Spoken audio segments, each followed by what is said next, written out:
ही वाघनकं जिल्हावासियांना पश्चिम महाराष्ट्रातल्या लोकांना दर्शनासाठी ठेवली जाणार आहेत। सुरक्षा व्यवस्था अत्यंत कडक आहे।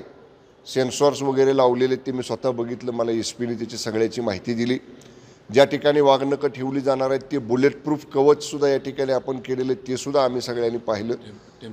टेम्परेचर त्याचं जे काय कंट्रोल केलं जातं ते टेम्परेचर कंट्रोल करणारी यंत्रणासुद्धा आम्ही पाहिली आणि ते हिथं जसं मशीन बसवलं आहे त्याचं ते टेम्परेचर त्यांनी दिलेल्या पॅरामीटरमध्ये आहे का हे लंडनला तिकडं ते कळलं जातं। अशा पद्धतीची आधुनिक सिस्टीम आपण या ठिकाणी बसवलेली आहे।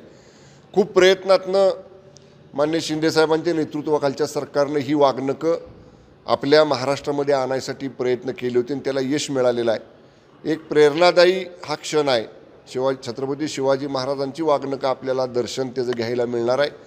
पश्चिम महाराष्ट्रवासियांना, सातारा शहरवासियांना, जिल्हावासियांना एक चांगली सुवर्ण संधी मिळालेली आहे। एबीपी माझा, उघडा डोळे बघा नीट।